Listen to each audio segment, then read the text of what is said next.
Something weird happened in the woods. My wife and I decided to go camping this past weekend. It was the first time we both had time off together in months, and we wanted to spend it unplugged from the rest of the world, just the two of us. We chose a scenic spot in the North Georgia mountains, about a 2.5-hour drive from where we live in Atlanta. It wasn't too far out, but we'd heard from friends that once you get up into those hills you feel completely isolated from the modern world. We've both been camping before, but it had been a while. I was in Boy Scouts, but I wouldn't call myself a natural in the wilderness. Despite our lack of survival skills, we ended up booking one of the park's backcountry sites. For those that may not know, that means it's more separated from the rest of the campers.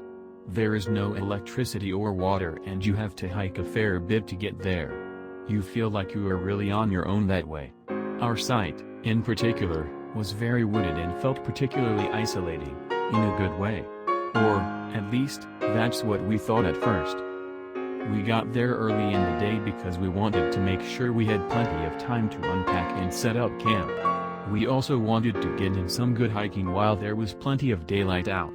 After several hours of hiking, we got back to our site around 7 p.m. It was really starting to get dark at this point, so we lit a fire and made dinner. This is all sounding pretty normal, right? You're probably thinking, this is a pretty basic camping trip, why the hell did this guy post here? Well, it wasn't until we turned in for the night that things started getting weird. It wasn't late when we went to bed, mainly because we were exhausted from the day, but also had an early start planned for the next. After a few uncomfortable hours trying to sleep in a small tent, not designed for my 6 feet 3 inches frame and wife huddled next to me, I was awoken around 1 or 2 a.m. I don't know for sure because I was honestly too scared to check my phone for the time. There was a weird, sudden noise outside the tent. At first, I sort of wrote it off as just some random animal running through the site. The initial, high-pitched sound was far enough that I felt like I didn't need to worry. But then I noticed that the sounds weren't leaving. And they weren't getting further away.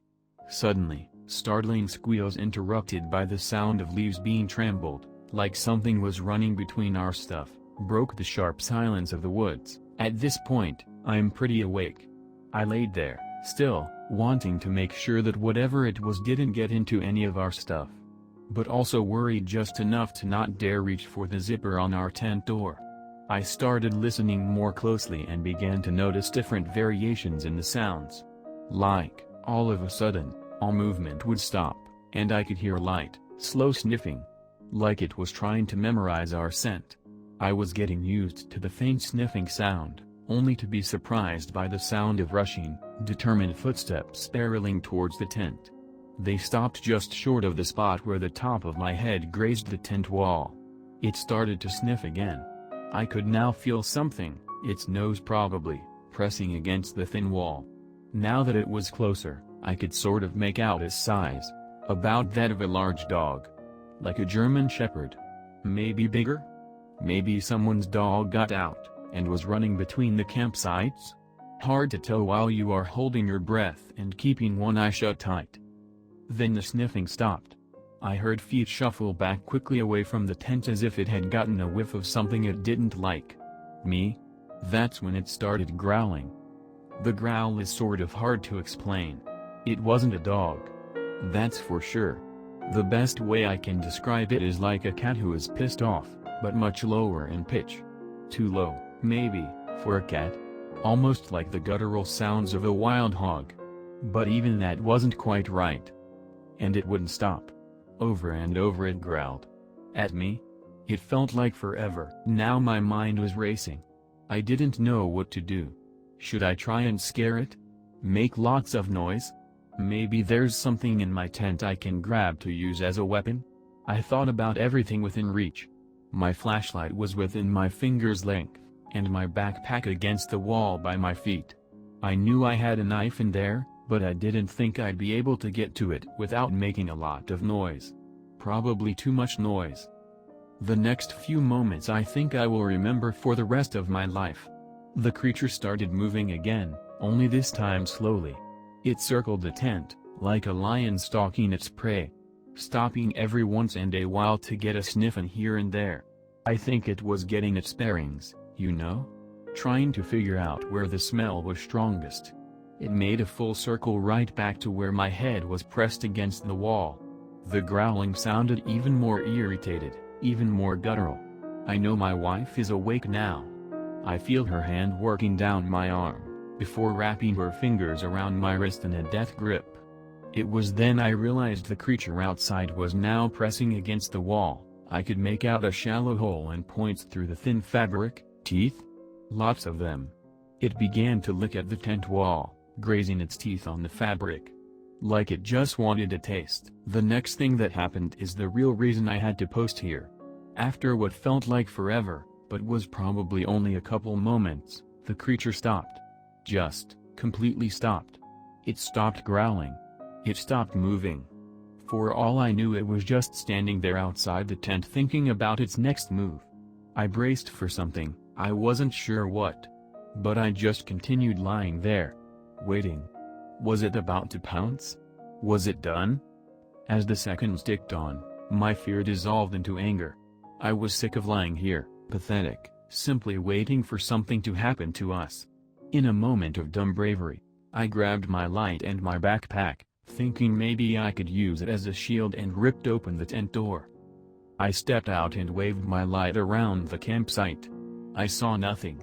Not even a rustling of leaves off in the distance, as if something was running away. I suddenly felt stupid. It had to have been a random animal I tricked myself into thinking was some wilderness monster, rearing to eat me and my wife. I took one last look between the trees before turning around to get back in the tent. That's when I saw it. Right outside, right where my head had been resting against the wall, were footprints. Unmistakably human. I think the serpent still lives. In my tribe we have a legend about a creature called the Uktna. It's a giant antlered snake-like creature that brings death to those who lay eyes upon it. The only one who can lay eyes upon it is the one meant to be its conjurer. It is said this creature was once a man who was turned into this creature to try and assassinate the sun, as the sun had grown angry at mankind and created sickness to wipe out the people. Unfortunately, I don't remember the rest of this legend very well. I've always thought it was just another story my elders would tell me as child to scare me into staying close by instead of venturing off into the woods.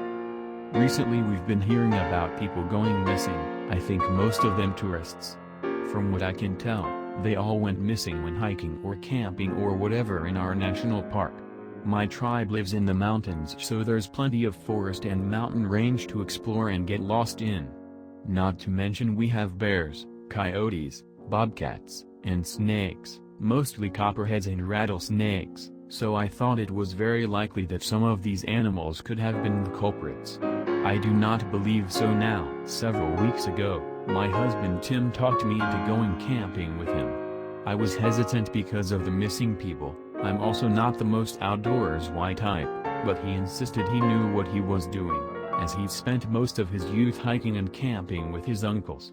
So, we left our 6-year-old son with his grandparents for the weekend and off we went. We parked our SUV on the side of the main road by the trail that leads into the parkway. It was pleasant enough until it came time to start heading up the mountain. Huffing and puffing, we trudged along off-trail for what felt like an eternity, getting higher and higher, making our way through thick brush, poison ivy, thankful for boots and pants, thorn bushes, and all that good stuff. I was initially reluctant to go off-trail, but again, he insisted we'd be fine. We hiked all day until we could look down the mountain and see the whole town. I could see a small clearing a few feet away from where we were, so I desperately asked if we could set up camp. We got the tent set up and a fire going. Tim, being Tim, pulled out a joint and lit up. We took some hot dogs out of the cooler, and as he started to cook, he mentioned that he'd like to look for some wishies.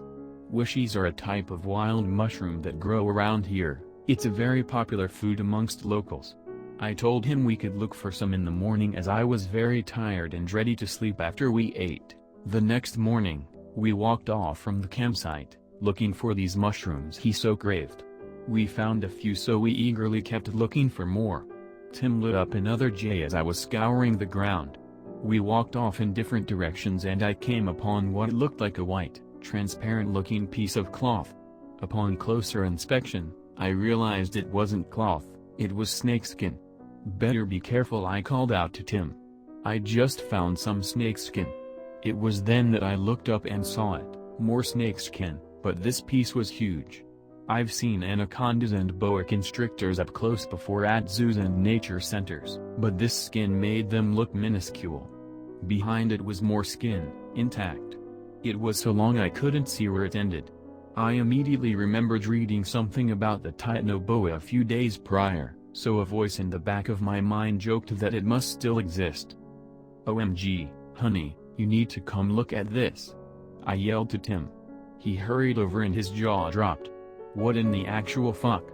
I automatically felt a fear I'd never known before start to build up in my chest. I looked around nervously but didn't see anything but thick forest. "I think we should head back down," I said. He agreed and we hurried back to our campsite to start packing up. "That can't be real, right? There aren't snakes that big around here," I said, knocking down the tent and rolling it up as quickly as I could. "I don't know, babe, but we're not staying to find out," he said, throwing his tools into his backpack. "I've got the food and everything. You ready?" he asked. "Yeah, let's go," I said, strapping on my pack. He held up the compass to look at it and that's when we heard it. Branches cracking from behind me, off a little ways in the distance. It sounded like it was high up in the trees. I looked at Tim and all the color had drained from his face. He was looking past me, up at something. I turned around and, oh my god, the biggest fucking snake I've ever seen was making its way down a tree in the distance. I felt my breath leave my body and chill bumps erupt all over my arms. Now, as I've said, I've seen big snakes before, but this fucking thing was monstrous. I swear it looked thicker than the tree. At first it appeared to be black, but as it moved you could see flashes of different colors on its scales. On its head were these stubby yet spiky, looking horns that resembled short deer antlers. There was a bright gold pattern on its head between the antlers, almost diamond-shaped. It would have been beautiful if I hadn't been so terrified. "Honey, are you seeing this?" I said breathlessly, not taking my eyes off it. "Yes, back away slowly, maybe it doesn't see us," he said. "What if it can smell us?" I said, petrified. We started slowly backing up, still watching this terrifying yet magnificent creature slither out of the giant pine tree. It was so long I didn't think we were ever going to see the tip of its tail. Finally, as we were still slowly backing away, its tail finally tapered off and the enormous serpent momentarily sat coiled at the base of the tree. It looked around and began to slither in our direction. We knew we'd never be able to outrun it, so we lowered our heads and got down on the ground, not daring to move. We heard its enormous body dragging along the ground towards us, but we didn't dare look up or make a sound. All I could do was pray. We could hear it slithering around us in a circle or something before, thank the Creator, going off in the opposite direction, cracking sticks and smaller trees as it went. My heart was pounding so hard in my chest and I felt like I couldn't breathe. It felt like an eternity that we laid there not daring to look up until at last we couldn't hear it anymore. Once we were sure, we began making our way back down the side of the mountain as quickly as we possibly could. We hurried along, only stopping in brief intervals to rest, and didn't talk much until we were back on the main trail. It was nearing nightfall by the time we got close to our car and we were exhausted, but we pushed on, desperate to get back to the safety of our vehicle. What the hell was that thing? Where did it come from? That was not a normal snake, I said, picking up speed, as we got closer to the beginning of the trail. Fuck, I don't know, babe, Tim said. There's caves and stuff at the tops of these mountains, but my uncles always said nobody ever goes up that far. I don't know about that, I said, thinking of the missing hikers. We hurried along the trail until we finally saw our car up ahead. We sprinted to it, threw our stuff in the back and got in and locked the doors. We sat there for a few minutes breathing heavily, muscles aching, trying to calm down and catch our breaths. Should we report this to the park rangers or something? I asked, Not sure if they would even believe us. "I don't think anyone will believe us," he said. I had a horrible thought, what if someone else comes across it? "I don't think anybody will," Tim said. Maybe I still wasn't quite convinced. We drove back into town, got some food, picked up our son, and went home. Over the next few days we tried to forget about it and resume our life. About a week or two after we got back, we went out into town to run some errands and drove past this area where tribal elders and language speakers tell stories and legends to tourists around a fire. There's a small stage and benches set around the fire pit. Then it hit me. The legend. "Tim," I said. "Didn't that thing we saw kind of look familiar? Like something in one of the legends?" I asked eagerly. "Legend?" he asked, confused. "The Uktani," I said. "Remember?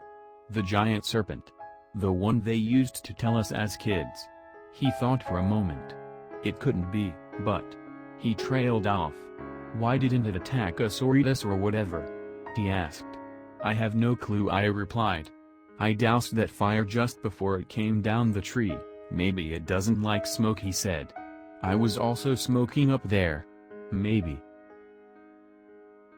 I don't know for sure why it didn't try to harm us, I just know there's no way in hell we're ever going back."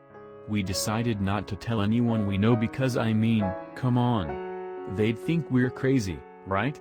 At the time we decided to tell people there were a lot of regular snakes and poison ivy, which was true, so it wouldn't sound appealing to go up there. But now I've decided to post this on here because lately people at work have been talking about hearing trees and branches cracking at night, but nobody has seen what's causing it. We've debated on whether or not to tell people, but what if nobody believes us? What if they think we're unstable and we get our son taken away or something? Even if it's not the creature from the legend, it sure as hell isn't a normal fucking snake, and I had hoped to the creator to never see it again. I don't know if I'll get my wish though. Tim just told me he heard branches cracking in the woods behind our house last night. My cemetery is getting weirder. This past summer I worked at a cemetery. Weird job, I know, hahaha. No, I don't have to deal with people, and yes, my customers don't make too many complaints. There, I got the jokes I've heard 1,000 times out of the way. I can start my story. For the longest time every day was the same. Go to work, cut grass, head home. Until the grass started dying. Now normally around August the grass would normally get torched from the sun, but this year it started dying out early. This is when we noticed something wasn't quite right around the cemetery. 2 of my co-workers would get 5-10 bloody noses a day, accidents started happening more often, lawnmowers not working, etc., and at the climax of it all one of my co-workers got hit with a golf cart we had and broke his foot. Now I'm not a very superstitious man, but I know when something sinister is going on, and oh my, these events were very odd indeed. It finally hit a breaking point when the backhoe broke down, essentially stopping operations at the cemetery. Around that time we uncovered the root of everything that was going on. At this cemetery there's a pit where we store dirt for funerals, and behind it is almost a cliff, man-made from all the dirt piled back there. Well, just before the foot-breaking incident we found at the bottom of the cliff a human skull next to an immaculate urn. We brought these back to the office, and what do we discover? That urn was supposed to have been buried 70 years before, and it belonged to a supposed witch who lived in the area back then. So we did what any self-respecting gravediggers would do, we put. What we didn't realize was that her anger would not be quenched just yet. After we buried her properly, things went back to normal for like half a day until we went into the mausoleum to clean because it was raining outside. The moment we walked in we knew something was off. I tried to open the door back up, but to no avail, as it had locked behind us. All of a sudden along the walls shadows started flowing and wailing so loud I could barely stand it. A dark shadow larger than the rest rose up in the middle of the room and flew through all of us. I can never explain the sensation again. It was the most agony and pain I have ever felt. It was like hot irons closing in around my body, and I couldn't escape, leaving me paralyzed. But as soon as it started, it stopped all at once and all was at peace. All we could see was the last shadow leaving, almost looking back as it went. And from then on, after a short hospital stay for recuperation, the cemetery was back to normal. The few of us that were present in the mausoleum never talked about it again. Until now, with me rambling to you over the internet. So next time you're in a cemetery, make sure you pay your respects, or you'll regret it. I don't think that person at Fright Night was an actor. Through the month of October, my local amusement park has a huge event called Fright Night. The park is doused in decorations and lights of orange, green, purple and red. Actors dressed like zombies, killer clowns, and possessed kids wander around and scare patrons as they pass. It's a tradition for a group of friends and me to go and enjoy the haunted houses. This year my friend sent me a link from the park's website with a special announcement.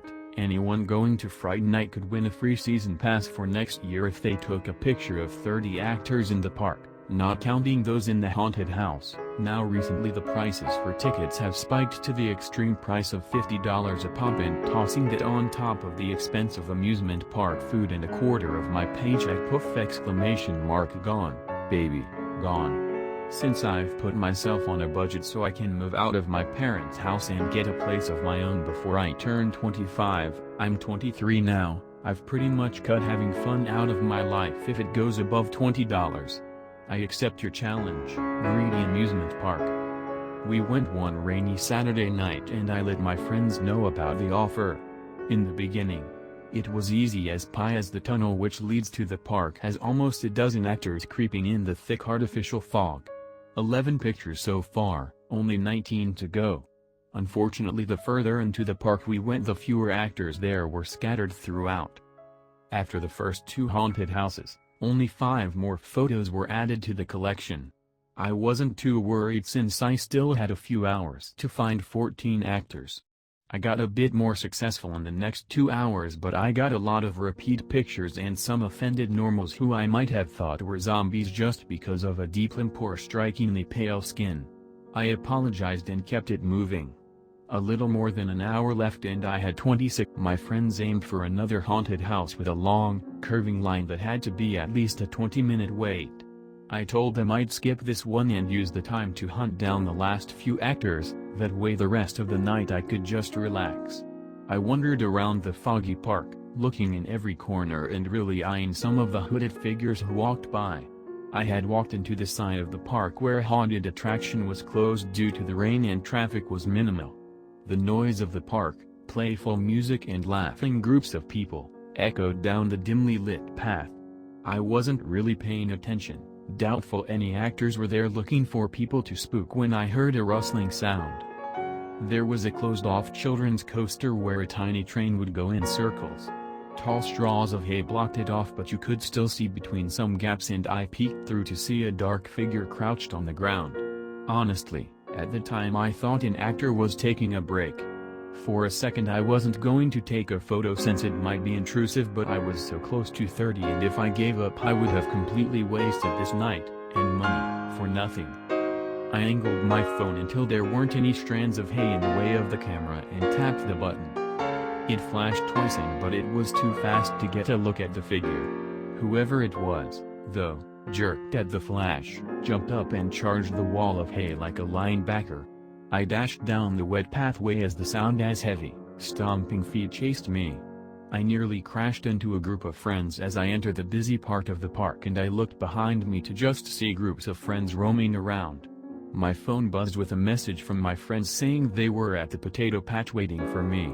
I took one more look around me and went to meet up with my friends. Haha, pussy, my buddy, Franco, laughed when I told him the story, and I forced a laugh back. Yeah. I guess you got me, I mumbled and shoved a cheese-smothered fry into my mouth. They continued to fling insults of my lack of masculinity when my eyes wandered to a closed gift shop across from our table. Under the shadow to the side of the shop, a figure stood facing us. I felt as if their gaze was targeting me.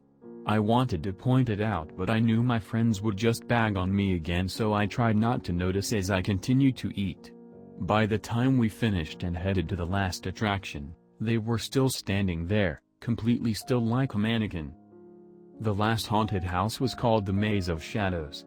I remember the year before would get pitch black to the point where it was hard to even see.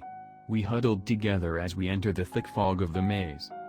Random doors and sliding windows in the walls would slam open with actors screeching and lurching like they were about to attack. Of course, they weren't allowed to touch anyone. We walked on wet soil, taking turn after turn as the light waned slowly away until we entered the deep darkness. I was holding on to the shoulder of my friend in front of me, but they started to walk faster and faster and they slipped from my grip. "Hey, Brian, slow down," I said with my hands stretched out in front of me. I bumped into walls like a bowling ball on the bumpers. Suddenly, the person from behind me grabbed onto my hoodie and I jumped. "Whoa, excuse me, no touchy please," I joked. They ignored me and an arm wrapped around my waist, their hand groping around. My face turned red and my lungs grew tight. "Hey, get the fuck off me, man. Get off." With flailing arms and balled fist, I charged forward. I think I landed a hit right on their nose, or at least something that felt like it, and their arm retreated. I kept swinging my fist until I pushed through a heavy curtain where my friends were waiting.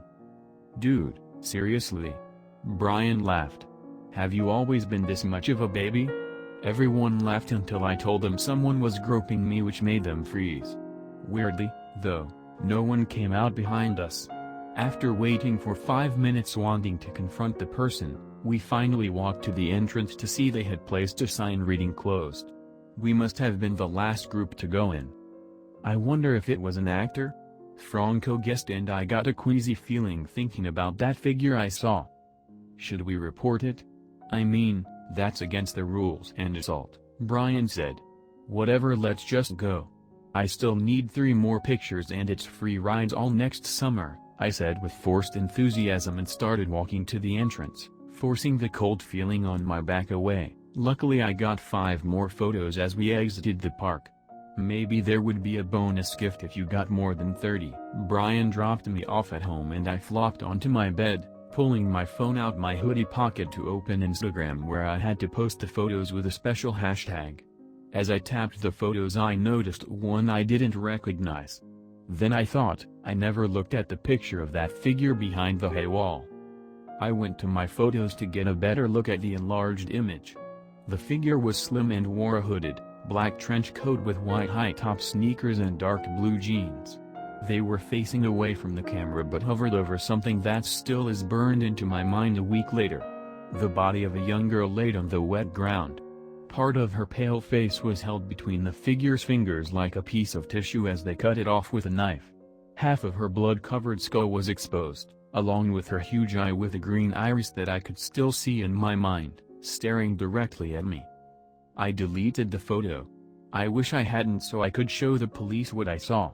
Because since that fright night my dog barks at my bedroom window as if there's something or someone there, trying to get in.